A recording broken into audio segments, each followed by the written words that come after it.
Bienvenidos a la presentación de la experiencia docente instrumental de medición climática programable para la enseñanza remota, presentado hoy por el docente Lucas Vázquez de la carrera de arquitectura en la sede de Santiago. Esta experiencia se enmarca en los proyectos de innovación y fortalecimiento de la docencia y específicamente se implementó en el segundo semestre del año 2020. Y bueno, antes de darle la palabra a Lucas, quiero dar algunas instrucciones a los participantes.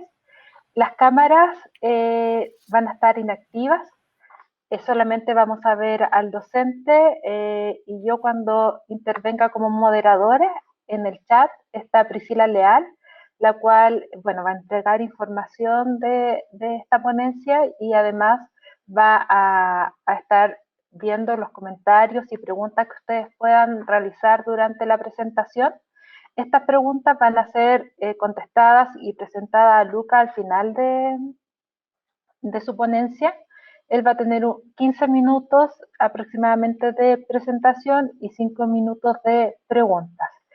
Entonces, ahora los dejo con Lucas Vázquez para que nos comente su experiencia de innovación. Hola a todos. Gracias, Alejandra. Gracias por la invitación. Bueno, yo represento un equipo. Nosotros trabajamos con el profesor Gonzalo Escobar y con el profesor Franco Torreblanca y yo, Lucas Vázquez. Y el proyecto se llama Instrumental de Medición Climática Programable para la Enseñanza Remota. ¿De qué se trata esto? Yo hago un curso que está enmarcado en la mención de sustentabilidad y diseño sostenible, que es una de las vías de titulación que tiene la Facultad de Arquitectura. Los estudiantes escogen entre ciertos intereses al final y le dan un perfil a su título en los últimos años de carrera. Y yo hago este curso, que es el primer curso teórico, que es bien práctico, digamos, pero el primer curso que se enmarca en esta mención, que se llama Laboratorio de Estrategia Sostenible, donde el objetivo es validar el método experimental para la resolución de problemas de arquitectura sostenible. ¿A qué se refiere esto? Que ya en esta fase de la carrera, y especialmente los estudiantes de arquitectura, y en la mención de sustentabilidad, lo que se necesita es que los estudiantes tengan certeza de cómo funcionan las cosas y que sean capaces de poder prever el funcionamiento y el buen funcionamiento de ciertas estrategias de eficiencia energética. En ese sentido, lo que nosotros hacemos es un laboratorio y hemos hecho un gran esfuerzo para que la palabra laboratorio no sea una cosa como taquillera que uno le pone laboratorio y todo, sino que sea efectivamente un lugar donde podemos medir de manera precisa el desempeño con indicadores que son los indicadores que ocupan los laboratorios. Y por lo mismo necesitamos instrumental para poder medir esas cosas de manera precisa.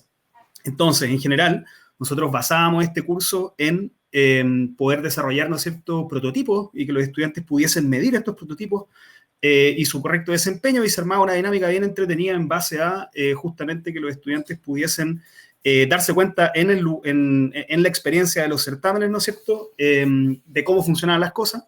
Ahí hay unas imágenes arriba, unos experimentos de iluminación natural que hicimos, que eran bien interesantes. Los estudiantes hicieron unas cañerías, ¿no es cierto?, que tenían que conducir el sol de principio a fin, y medíamos cuánta iluminación generaba eso, cuánta iluminancia. Y abajo, testeos, ¿no es cierto?, de distintos paneles aislantes hechos con materiales reciclados. La idea justamente es que medíamos medíamos la probeta, ¿no es cierto?, en clase y los estudiantes podían ver, ¿no es cierto?, cómo funcionaban sus prototipos. La idea justamente era esta cosa o este sentido del desafío. Los estudiantes podían hacer, ¿no es cierto?, medíamos las cosas ahí y los estudiantes podían darse cuenta de también no solamente lo bien que lo habían hecho ellos, sino además cómo lo habían hecho sus compañeros y aprender de la experiencia. Ahora, para esto se necesitaba este instrumental de medición que fuera preciso, y la universidad o nuestra facultad no tenía este instrumental, y nosotros internamente desarrollamos un instrumental bastante de bajo costo, digamos, con Arduino. Nosotros somos bien entusiastas de la programación, a mí me gusta harto, y básicamente me lo tomé como un desafío personal y estuvimos armando estos instrumental, ¿no es cierto?, que nos iba a permitir poder medir las cosas en terreno, que es un poco lo que se ve ahí a mano derecha. Ahora, esto funcionaba bastante bien, era una instancia como que funcionaba súper bien, y en general los estudiantes estaban, o por lo menos las evaluaciones docentes lo decían, estaban como bastante satisfechos con el resultado. Era una instancia como bien entretenida, esto como de ir a la clase y probar las cosas. Obviamente con COVID esto no se podía. El instrumental que teníamos no solamente era poco, sino que además esta como manera de enseñar, que era juntarnos todos a poder testear las cosas en terreno, ya no se podía hacer. Entonces, desde aquí nace este desafío, que era justamente preguntarse, bueno, ¿cómo podíamos lograr que tuviéramos la misma experiencia, ¿no es cierto?, que teníamos en la sala de clases, pero poder mandarla a las casas de los estudiantes. Entonces, ¿qué fue lo que se planteó? Se planteó que nosotros, en base a este prototipo que habíamos desarrollado para las clases que medían solamente una cosa, pudiéramos desarrollar, ¿no es cierto?, algo que llamamos un laboratorio móvil programable. ¿A qué le decimos esto? Una especie de instrumental que sea capaz de poder medir una gran cantidad de cosas y que a la vez sea capaz de poder mutar, o sea, que sea capaz de poder expandirse, que sea capaz de poder ser intervenido tanto por los estudiantes como por nosotros como docentes, para que haga más cosas de las que nosotros ni siquiera nos imaginamos que podíamos hacer con el objeto. O sea, que fuera un comienzo de muchas posibilidades, más que una caja cerrada que pudiera como medir las cosas que necesitábamos para el taller. O sea, para el curso. En ese sentido, tanto hardware como software lo basamos en la plataforma Arduino, que es una plataforma de libre acceso y de constante desarrollo, ¿no es cierto?, gratuita además, y de bastante calidad. Y teníamos el desafío de desarrollar, ¿no es cierto?, tanto este laboratorio móvil programable como también los programas de medición para poder ocuparlo. Y además estaba la posibilidad de que los estudiantes pudiesen crear sus propios programas, asunto que empezamos a desarrollar y que era justamente la idea de dar este puntapié de que los estudiantes pudieran apropiarse del instrumental, ¿no es cierto? Y en base a esto éramos capaces, ¿no es cierto?, de poder medir el mundo real, que es como un poco la base del curso. Entonces el objetivo era ese, favorecer la práctica experimental de manera autónoma mediante la construcción de unidades de medición climática de bajo costo y alta capacidad de reproducción. Ese era un poco el sentido. Ahora, ¿qué fue lo que hicimos? Esto fue una locura como contra el tiempo, la verdad. No había mucho tiempo para desarrollar esto. Entonces partimos una semana viendo referentes. Obviamente no somos los primeros en que pensamos en esto. Y habían bastantes ya avances en cómo se podía resolver este problema de un instrumental que basado en Arduino que fuese capaz de poder desarrollar cosas hacia adelante y aquí estaba como el primer germen de este proyecto y el gran avance que hicimos con respecto al prototipo anterior, que era pensar que además se transformara en un laboratorio de electrónica, o sea, que pudiese incorporar una protoboard de manera tal de que los estudiantes pudiesen hacer sus propios circuitos y justamente relacionar el circuito con la medición del clima. Entonces, por ejemplo, que pudieran prender una luz cuando hay una cierta cantidad de iluminación, etcétera, etcétera. Eso nos pareció súper interesante. Luego tuvimos 3 semanas diseñando, gestionando como la compra de materiales. Hubo ahí todo un tema también porque era pandemia, entonces no nos podíamos sentar a rayar, a dibujar como todos juntos, que es como los arquitectos en general trabajamos. Entonces, básicamente, hacíamos rayados que nos mandábamos por WhatsApp y fue una cosa como bien lenta, o sea, pudo haber sido mucho más fácil si es que no hubiéramos podido juntar, cosa que no se podía. Y esto se transformó, ¿no es cierto?, además en un diseño en 3D, porque toda la carcasa del objeto, o sea, todo lo que no era electrónica, digamos, tuvo que ser impreso en 3 dimensiones. Luego estuvimos 3 semanas construyéndolo, que esto fue también una locura. Transformé mi casa básicamente como en un taller de electrónica y el Gonzalo se fue para mi casa y nos estuvimos soldando como 3 fines de semana seguidos. Fue bien dantesca la cosa. Mientras Franco, que tiene una impresora 3D, estaba en su casa imprimiendo las 29 carcasas de esta cuestión, tuvo la cuestión funcionando 3 semanas, o sea, fue como bien intensa la cosa y ahí, bueno, muy agradecido el tiempo de todos, digamos, de que sacamos esta cosa adelante. Y una vez que esto ya estaba todo armado, en una semana pudimos enviarle el instrumental a los estudiantes. Entonces, en total, tuvimos casi 2 meses trabajando para esto. Paralelamente el curso ya había avanzado, entonces hubo que empezar a enseñarle a los estudiantes cómo funcionaba esto sin que estuvieran en su casa, que fue una cosa como compleja y que, bueno, básicamente fue porque nos demoramos un poco en construirlo. Obviamente todo salió como más lento de lo que pensábamos, pero eso fue más o menos lo que nos demoramos. Ahora, ¿cuáles fueron los resultados? Básicamente el instrumental consta de 3 lugares, ¿no es cierto? Tiene 3 partes. La primera es un cuerpo, ¿no es cierto? Que es esto que se ve acá, que está conformado por una pantalla y además tiene el Arduino, que es como el cerebro del proyecto y justamente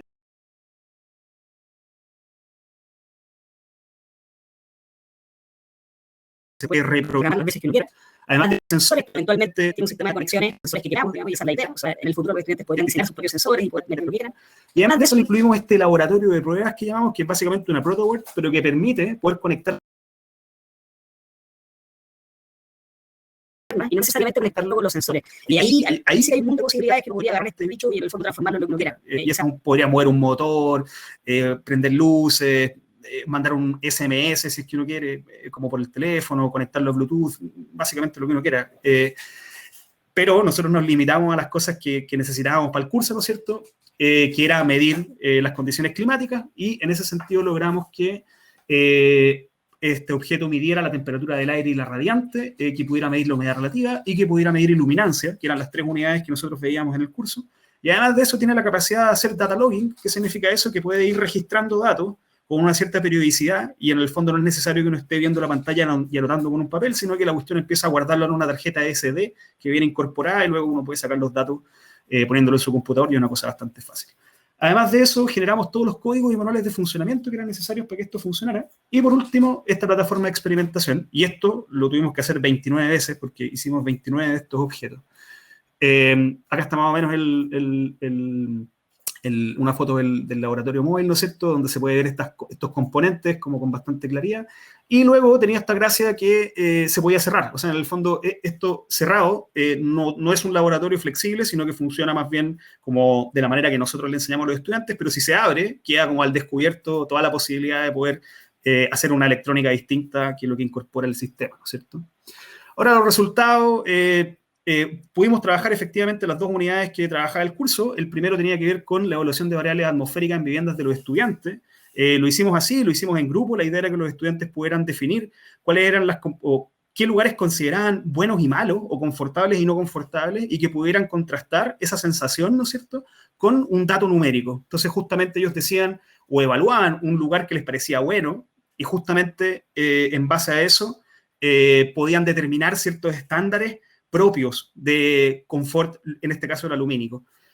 A mano derecha, una cosa interesante, obviamente teníamos estudiantes de provincia, y eso hacía que hubo un grupo que eran todos de distintos lados, y justamente lo interesante es que se descubrió que cada uno tenía un estándar que era distinto porque está en una distinta latitud. Obviamente uno tendría que hacer un estudio muy acabado para poder corroborar eso, pero interesante que, claro, a medida que uno iba hacia el sur, la gente estaba más acostumbrada a pasar frío y necesitaba menos luz. Esa era un poco como la conclusión que sacaron internamente, súper interesante.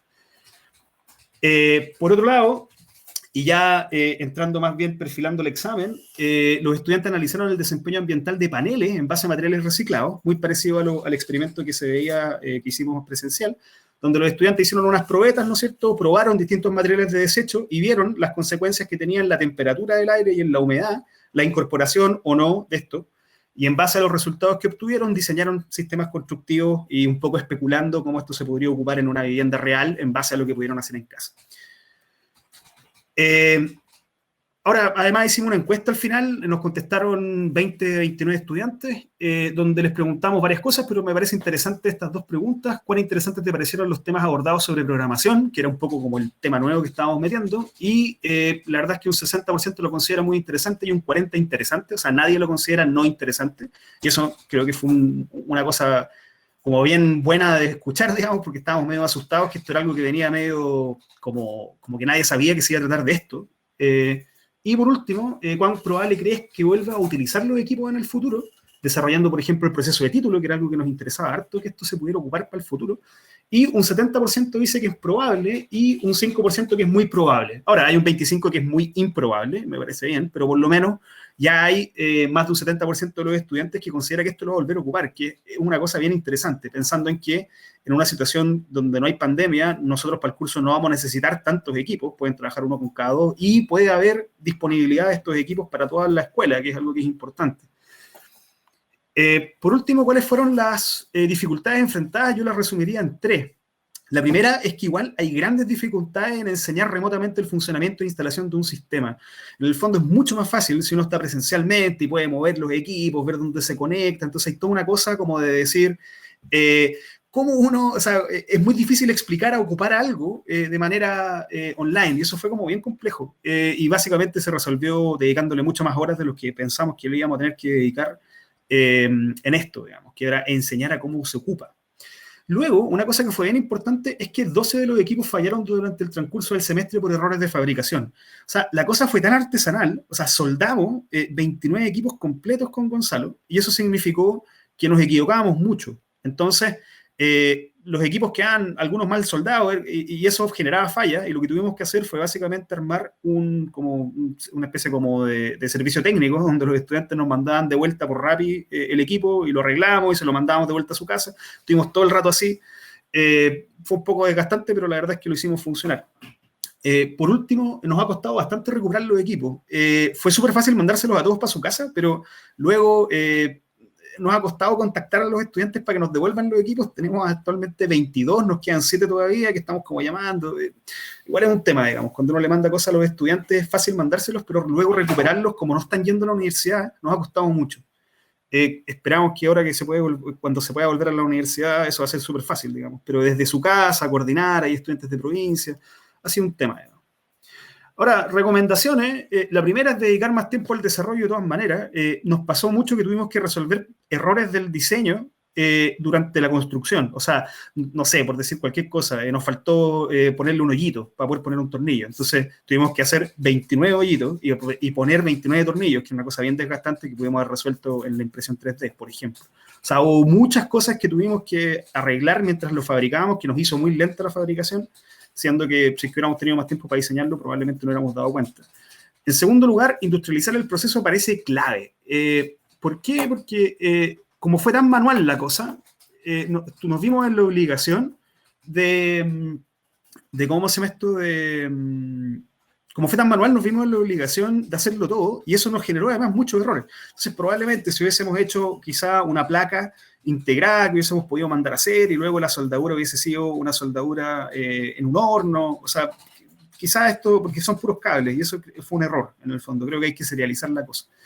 Y en tercer lugar, creo que habría que además centrarla, y esto fue un error más bien mío de clase, que creo que habría que haber centrado mucho más la atención en la aplicación del sistema más que en el funcionamiento, y eso es más bien porque le dedicamos mucho tiempo en enseñar a los estudiantes cómo funcionaba el equipo, más que en aplicar el equipo a realidades de arquitectura, y eso es, bueno, un error más bien personal, de que quizá como que uno se entusiasma mucho con las cosas que hace, pero la verdad es que la atención tiene que estar centrada en cómo se ocupa. Tampoco es que no lo hayamos hecho, pero creo que debe haber sido mucho más.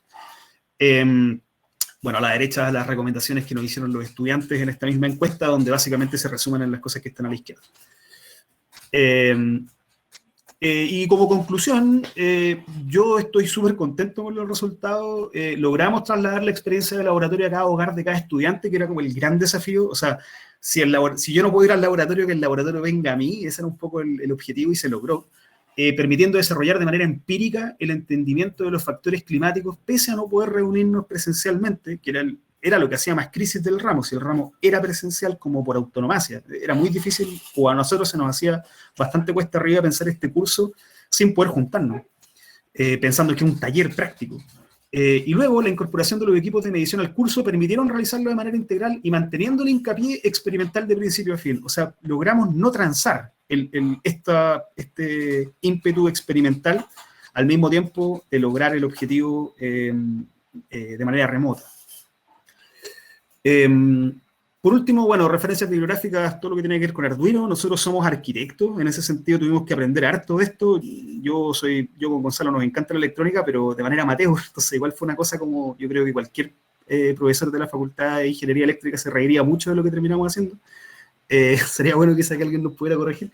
Por último, los anexos, nos interesa que esto tiene un carácter open source, que se pueda reproducir, si es que a alguien le interesa. O sea, la idea de esto no es por ningún motivo esconderlo. Están ahí todos los links de cómo funcionan los códigos, los archivos para poder imprimirlo, y el material de apoyo de construcción que armamos también, como una guía de construcción de esto. Si alguien quisiera como repetirlo, bienvenido. Y eso. Así que gracias. Muchísimas gracias, Lucas, por esta presentación. Quieren agradecer y reconocer el trabajo de Gonzalo y Franco en este proyecto, porque claramente sin su apoyo, su trabajo colaborativo, todo lo que pudieron implementar no se hubiese podido ejecutar. Bueno, ahora comienza yo voy a hacer las preguntas que los participantes realizaron por chat. Entonces, voy a partir con Daniel, que te pregunta, ¿cuáles fueron las mejores prácticas para sobreponerte a las dificultades de la implementación y la enseñanza de manera remota? Yo diría que, o sea, a ver, la verdad es que fue bastante a pulso, ¿eh? Yo no diría que tuviéramos como un plan que luego ejecutamos, sino que fuimos improvisando bastante en el camino. Y en ese sentido creo que la lección tiene más que ver como con funcionar como una suerte de servicio técnico, pero también académico, en el sentido de que se requiere mucho tiempo y hay que dedicárselo, sentíamos nosotros, como sin transar el objetivo de que los estudiantes fuesen muy metódicos en el proceso experimental, porque el proceso experimental se enseña en vivo, o sea, yo tengo que estar ahí como viendo lo que hace y corrigiéndolo, entonces eso requería un esfuerzo y en ese sentido, o sea, yo también agradezco mucho a Franco que le dedicó el doble tiempo que yo quizás a que los estudiantes entendieran realmente cómo funcionaban las cosas, o sea, básicamente creo que fue un esfuerzo grande de tutoría en el fondo y que quizá eso, o sea, si hubiese que mejorarlo, probablemente uno tendría que organizarlas mejor, en el sentido de que no fueran uno a uno, sino quizá armar grupos de trabajo con necesidades que sean las mismas y tratar de poder levantar eso a tiempo. Porque nos empezaba a pasar que las clases se nos empezaban a desarmar porque profesor no me prende el Arduino, profesor no sé qué hacer, entonces ahí como que había que separarlo. Eso fue un poco torpe y muy probablemente si uno pudiera como generar instancias, de hecho los estudiantes lo pedían, digamos, como para las sesiones posteriores, instancias donde uno pueda juntar distintas necesidades y esas poder como abordarlas, creo que hubiese sido algo como que habría, o sea, eso hubiera funcionado súper bien. Tal vez esa podría ser parte de la respuesta de la siguiente pregunta que hace Daniela.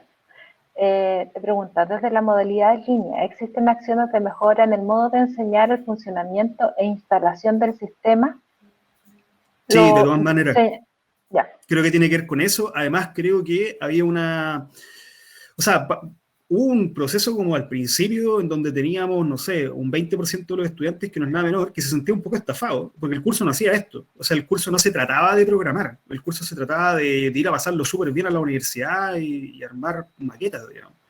Entonces, hubo que, o sea, esa gente era probablemente la más difícil de poder levantar porque había que enseñarle algo que ni siquiera quería aprender. O sea, como, y bueno, yo creo que lo logramos. Igual hubo un par de estudiantes que como que dijeron que claro, si hubiesen sabido que se trataba de esto, probablemente no han tomado el ramo.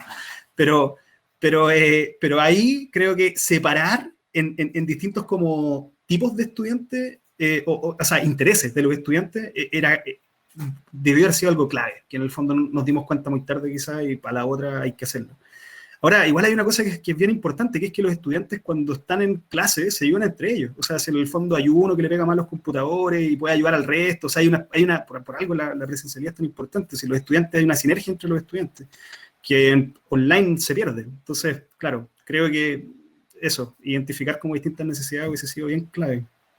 Perfecto. Otra pregunta, ¿planeas hacer una segunda versión de los equipos? Como en 4 años, yo creo. Esto fue muy titánico. Todavía tengo pesadillas como con cablecitos y todo. Yo sé que el Gonzalo y el Franco igual. Yo creo que si les digo que lo hagamos de nuevo me matan. Pero lo hicimos con harto cariño. Yo creo que la idea, más que hacer como una versión mejorada de esto, es justamente hacerle agregados. O sea, pensar en cómo esto se puede expandir, pero desde lo que se hizo.